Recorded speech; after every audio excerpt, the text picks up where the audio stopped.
사랑하는 성도 여러분, 우리 주일 후 3일 동안 평안하셨습니까? 지난 주일 오후 예배의 말씀에 이어서 오늘 빌립보서 2장을 계속해서 살펴보고자 합니다. 지난 주일 오후 예배에서는 연단과 수고의 길, 이것을 통해서 성화의 삶에 대해서 나눴습니다. 성화의 삶은 특별한 사람만 걷는 신비한 길이 아닙니다. 우리 하나님을 의식하면서 하나님 앞에 진실하게 하루하루를 살아내는 일상의 순종이 바로 성화의 삶이다 라고 나눴습니다. 세상과 타협하지 않고 하나님 앞에서 거룩하게 살려는 자세, 그것이 성화의 길입니다. 성경에서는 거룩함을 따르라 라고 명령하시고 또 성령께서 우리를 하나님과 같은 형상으로 변화시켜서 영광에서 영광에 이르게 하신다라고 약속하십니다. 그런데 이 길이 쉽냐라고 물어보신다면 그렇지 않습니다. 이 길은, 이 성화의 길에는 고난이 있습니다. 또한 눈물이 있고 때로는 억울함이 있습니다. 우리가 주님을 위해서 살다 보면 손해를 보고 또한 외로움을 감수할 때도 있습니다. 그 길을 갈 때 우리 어려운 길을 가지만 하나님께서는 우리에게 가장 아름답고 이 영광스러운 일을 행하신다는 것입니다. 우리가 신앙생활을 하다 보면 이런 생각을 종종 하게 되는 것 같습니다. 내가 하나님께 쓰임 받으려면 내가 뭔가 좀 특별한 것이 있어야 하지 않을까? 능력도 있어야 하고 말도 잘하고 뭔가 남과 다른 은사가 있어야 하나님의 일을 할 수 있지 않을까? 이러한 생각을 하게 됩니다. 그런데 우선 성경을 보면 하나님은 오히려 연약한 사람, 부족한 사람, 평범한 사람을 통해서 일하시기를 즐겨하시는 모습을 우리가 볼 수 있습니다. 우리 하나님께서는 우리 인간의 어떤 비범한 능력을 통해서가 아니라 겸손과 순종을 통해서 일하시는 분인 줄로 믿습니다. 오늘 우리가 함께 살펴볼 인물, 이 에바브로디도가 바로 그런 사람입니다. 이름도 낯선 이름입니다. 그리고 성경에 그렇게 기록도 많이 되어 있지 않은 인물이지만 우리 하나님께서는 우리 에바브로디도를 통해서 놀라운 일을 하신 것을 우리가 볼 수 있습니다. 우리가 오늘 이 말씀을 함께 살펴보면서 우리는 이렇게 물을 수 있을 것 같습니다. 하나님은 어떤 사람을 통해서 일하시는가? 그리고 우리는 이 질문에 대해서 이렇게 답하게 될 것입니다. 하나님은 우리의 연약함과 부족함을 통해서 일하신다. 오늘 우리가 함께 살펴볼 이 에바브로디도는 빌립보 교회의 성도였습니다. 그래서 이 교회의 신뢰를 받아서 이 바울에게 이 헌금을 전달하고 감옥에 있는 이 바울을 돕기 위해서 먼 나라 이 로마까지 오게 되었습니다. 그 당시에 이 가장 빠른 교통수단이다라고 한다면 배를 꼽을 수 있을 것 같습니다. 그 당시에 이 배로 여행한다는 것, 이것은 굉장히 어려운 또한 위험한 여정이었습니다. 그러한 이 에바브로디도는 이 교회의 대표이고 또한 바울의 동역자이며 형제요 군사라고 불릴 만큼 신실함을 인정받은 사람이었습니다. 그런데 놀라운 사실은 이렇게 정말 헌신적으로 열심히 신실하게 주의 일을 감당했던 이 에바브로디도가 심한 병에 걸렸다라는 것입니다. 우리가 살펴본 27절 상반절에 보면 그가 병들어 죽게 되었으나 하나님이 긍휼히 여기셨고 이렇게 말하고 있습니다.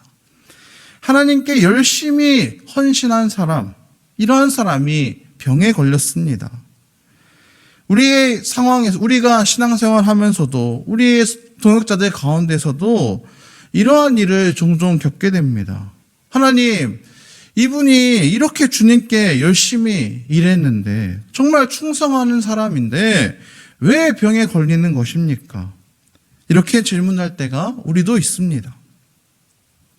우리는 이렇게 흔히 오해하고는 합니다. 믿음이 좋으면 하나님께서 복을 주실 것이고 건강하고 형통할 것이다. 우리 하나님을 잘 섬기면 병도 안 걸리고 자기가 운영하고 있는 사업도 잘 될 것이다. 이렇게 우리는 오해합니다. 하지만 성경에서는 그렇게 말하고 있지 않습니다. 사도 바울도 어떻습니까? 평생 육체의 가시를 가지고 살았습니다. 성경을 보니까 디모데도 자주 병이 났다라고 말합니다. 저도 어렸을 때를 생각해 보면 잔병치레가 참 많았습니다. 천식, 폐렴, 아토피, 비염. 네. 지금 같은 이 환절기 때가 되면 정말 코를 떼었다가 다시 씻어서 코를 다시 붙이고 싶을 정도로 비염이 아주 심하고 또 아토피도 얼마나 심했는지 저의 학창 시절을 생각해 보면 이 아토피로 괴로웠던 기억이 아주 많습니다. 물론 저는 이렇게 바울과 디모데처럼 신실하고 믿음이 좋지는 않지만 이 바울과 디모데의 믿음이 부족했는가? 그렇지 않다라는 것입니다. 이 바울과 디모데는 그 누구보다 신실한 하나님의 일꾼이었습니다. 그러한 그들에게 이러한 육체의 질병이 있었다는 것, 그것은 하나님께서 이 연약함을 통해서 일하신다라는 것을 보여주는 것입니다. 고난은 하나님의 벌이 아닙니다.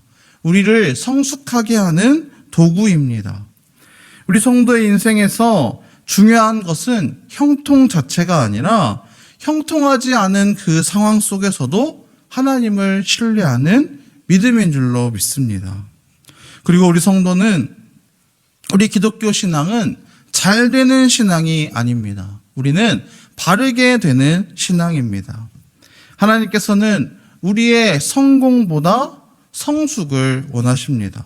또한 우리의 형통보다는 거룩을 원하십니다. 그렇기 때문에 이 에바브로디도가 겪었던 이 연약함, 이것은 저주가 아닙니다. 오히려 이 연약함을 통해서 나를 의존하는 것을 꺾어버리고 하나님을 의존하는 방법을 배우게 하는 도구입니다.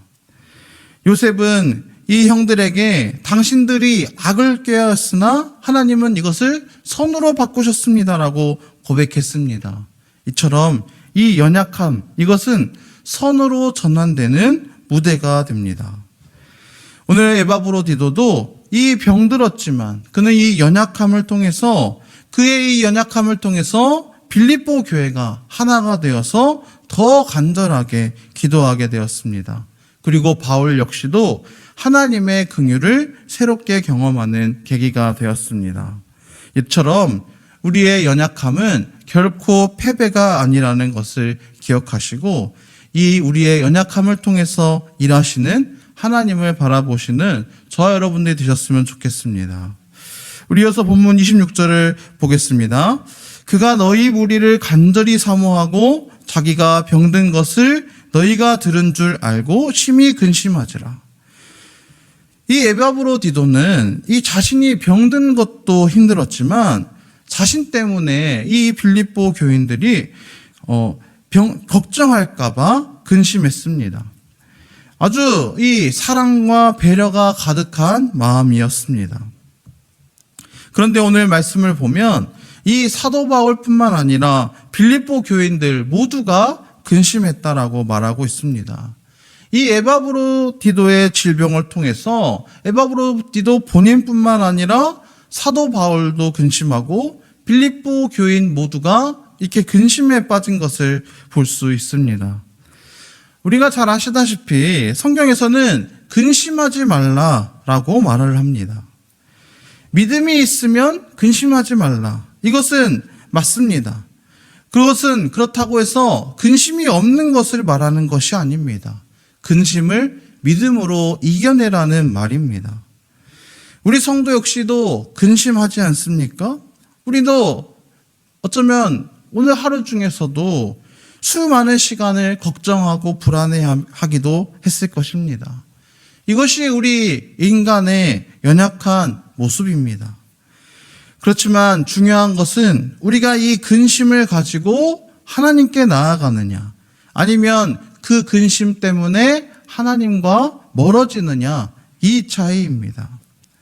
마태복음 26장 38절부터 39절 말씀을 우리 다 같이 한번 같이 읽어보겠습니다. 같이 읽겠습니다. 이에 말씀하시되 내 마음이 매우 고민하여 죽게 되었으니 너희는 여기 머물러 나와 함께 깨어 있으라 하시고, 조금 나아가사 얼굴을 땅에 대시고 엎드려 기도하여 이르시되 내 아버지여, 만일 할만하시거든 이 잔을 내게서 지나가게 하옵소서. 그러나 나의 원대로 마시옵고 아버지의 원대로 하옵소서 하시고. 아멘. 우리 겟세마네에서 우리 주님도 얼마나 근심이 크셨는지 제자들에게 내 마음이 매우 고민하여 죽게 되었도다, 이렇게 고백하셨습니다.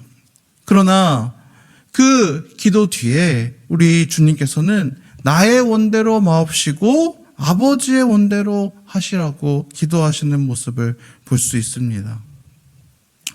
우리 주님께서 근심을 가지고 기도로 나아가셨던 것처럼 우리 성도들도 근심을 가지고 기도로 나아갈 때 우리 모든 지각에 뛰어난 하나님의 평강이 그리스도 예수 안에서 우리의 마음과 생각을 지켜주실 줄로 믿습니다. 우리가 이렇게 오해합니다. 믿음 좋은 사람은 걱정을 안 하지. 근심이 있어? 아이고, 이 사람 믿음이 없네. 이 말이 맞습니까? 아닙니다. 오늘 우리가 말씀을 본 것처럼 사도 바울도 근심했고 빌립보 교인들도 근심한 것을 볼 수 있습니다. 이들이 근심했던 것, 이것은 죄가 아니었습니다. 이것은 우리 에바브로디도를 향한 사랑의 다른 이름이다라고 할 수 있습니다. 그런데 우리가 거기서 잊지 말아야 할 것은 그 근심을 이제 우리가 어디로 가져가느냐입니다. 우리 성도는 근심을 품고 하나님께 나아가는 사람들입니다. 걱정이 있다라면 하나님께 기도하고, 또한 답답한 일이 있다라면 하나님께 그것을 가지고 매달리는 것이 우리 성도의 모습인 줄로 믿습니다. 그래서 결국에 이 근심이라는 도구를 통해서, 이 근심이라는 그 은혜의 통로를 통해서 하나님께 나아가는 것, 이것이 성도의 삶이라는 것입니다. 혹시 지금 이 자리에 나오시면서 무거운 마음을 가지고 나오신 분이 계십니까? 우리 자녀 문제, 때로는 건강 문제, 나의 경제적인 문제 때문에 밤잠을 설치고 계시는 분이 계십니까? 그렇다면 그 근심을 억누르지 마시기 바랍니다. 그 근심을 하나님께 올려드리시기를 소망합니다. 하나님, 제 힘으로는 감당이 안 됩니다. 나의 문제, 나의 어려움을 주님께 맡깁니다. 이것이 바로 믿음인 줄로 믿습니다.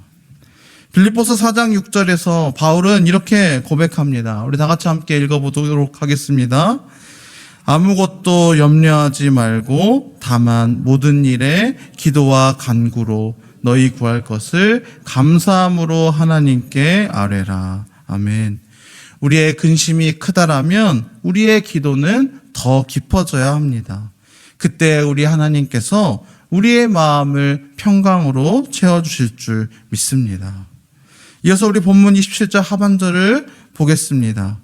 하나님이 그를 긍휼히 여기셨고 그뿐 아니라 나를 긍휼히 여기사 내 근심 위에 근심을 면하게 하셨느니라. 네.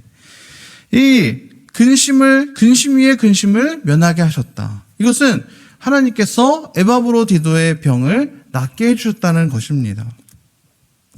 그 일을 통해서 이 사도 바울도 위로를 받았고 빌립보 교회도 이제 기쁨을 얻게 되었습니다.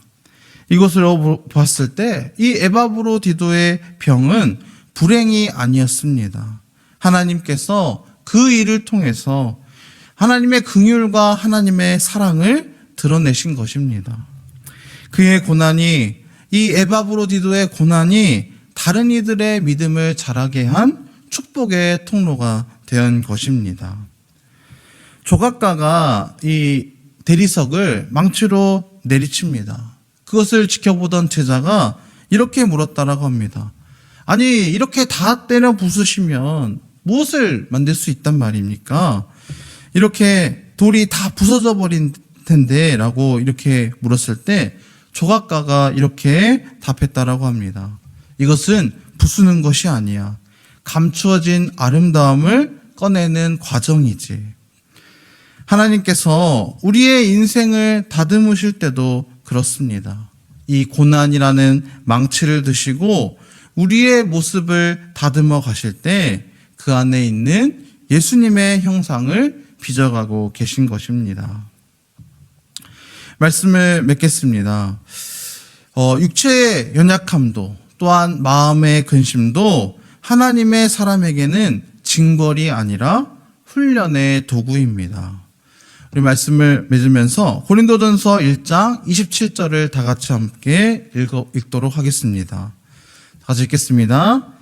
그러나 하나님께서 세상에 미련한 것들을 택하사 지혜 있는 자들을 부끄럽게 하려 하시고 세상에 약한 것들을 택하사 강한 것들을 부끄럽게 하려 하시며. 아멘. 하나님은 잘난 사람을 통해서 일하지 않으십니다. 오히려 못난 사람을 통해서 하나님의 위대하심을 드러내십니다.